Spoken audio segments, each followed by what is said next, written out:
అందరికీ నమస్కారం అండి.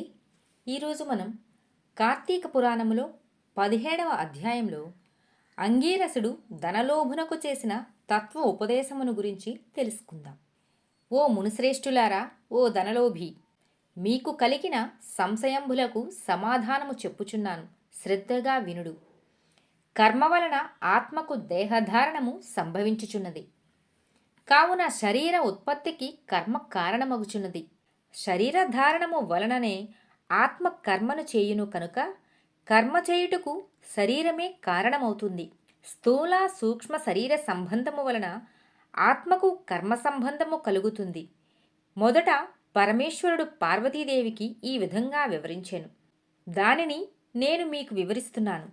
ఆత్మ అనగా ఈ శరీరమును అహంకారముగా ఆవరించి వ్యవహరించుచున్నది అని అంగీరసుడు చెప్పగా, ఓ మునీంద్ర, నేను ఇంతవరకు ఈ దేహమే ఆత్మ అని భావించుచుంటిని కనుక ఇంకను వివరంగా చెప్పబడిన వాక్య అర్థజ్ఞానమునకు పద అర్థజ్ఞానమునకు కారణమగుచుండెను. కావున అహం బ్రహ్మ అను వాక్యార్థమును గురించి నాకు తెలియచేయండి అని ధనలోభుడు కోరెను. అప్పుడు ధనలోభునితో అంగీరసుడు ఇట్లు చెప్పుచుండెను. ఈ దేహము అంతఃకరణ వృత్తికి సాక్షియే. నేను నాది అని చెప్పబడు జీవాత్మయే అహం అను శబ్దము. సర్వాంతర్యామి అయి సచ్చిదానంద రూపమైన పరమాత్మ నహ అను శబ్దము. ఆత్మకు ఘటాదుల వలె శరీరమునకు లేదు. ఆ ఆత్మ సచ్చిదానంద స్వరూపము బుద్ధి సాక్షి జ్ఞానరూపి శరీర ఇంద్రియములు మొదలగు వాని వ్యాపారమునందు ప్రవర్తింపచేసి వాటికంటే వేరుగా ఉన్నదై ఎల్లప్పుడూ ఒకే రీతున ప్రకాశించుచూ ఉండునదే ఆత్మ అనబడును. నేను అనునది శరీర ఇంద్రియాదులలో ఒకటి కాదని తెలుసుకోవాలి. ఆ దేహ ఇంద్రియాదులు అన్నింటినీ ఏది ప్రకాశింపచేయునో అదియే నేను అని నిశ్చయము. అందుచేత అస్థిరములగు శరీర ఇంద్రియాదులు కూడా నామరూపంబుతో ఉండి నశించునవియే కాని ఇట్టి దేహమునకు జాగృత్ స్వప్న సుషుప్త వ్యవస్థలు స్థూల సూక్ష్మాకార శరీరం బలము మూడింటి యందును నేను నాది అని వ్యవహరించేదే ఆత్మ అని గ్రహించాలి. ఇనుము సూదంటు రాయిని అంటిపెట్టుకుని తిరుగునట్లే శరీర ఇంద్రియాలు దేనినాశ్రయించి తిరుగుచుండునో అదే ఆత్మ. అట్లే అవి ఆత్మ వలన తమ పనిని చేయును. నిద్రలో శరీర ఇంద్రియాల సంబంధము లేక గాఢ నిద్రపోయి మేల్కొన్న తర్వాత నేను సుఖంగా నిద్రపోయాను, సుఖంగా ఉంది అని అనుకున్నదే ఆత్మ. దీపము గాజు బుడ్డీలో ఉండి ఆ గాజును ప్రకాశింపచేయునట్లే ఆత్మ కూడా దేహమును ఇంద్రియాలను ప్రకాశింపచేయుచున్నది.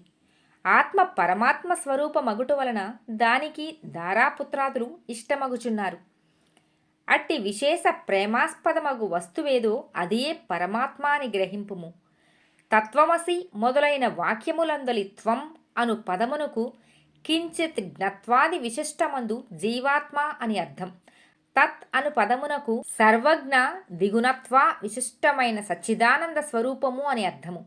తత్వమసి అనేది జీవాత్మ పరమాత్మల ఏకత్వమును బోధించును. ఈ రీతిగా సర్వజ్ఞత్వాది ధర్మములను వదిలివేయగా సచ్చిదానంద రూపము ఒక్కటియే నిలుచును. అదే ఆత్మ దేహలక్షణము. ఉండుట, జన్మించుట, పెరుగుట, క్షీణించుట, చచ్చుట మొదలగు 6 భాగములు శరీరానికే గాని ఆత్మకు లేవు.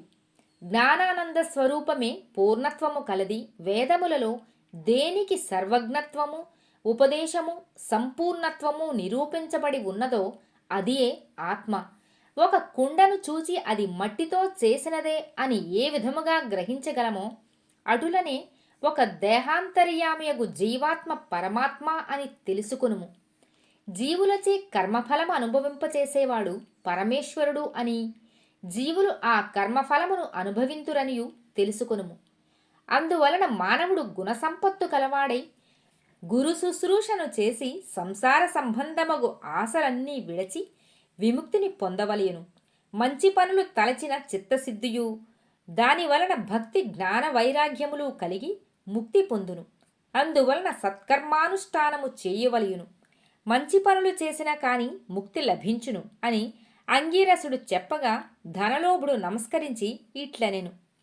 సప్తదశాధ్యాయము 17వ రోజు పారాయణము సమాప్తం.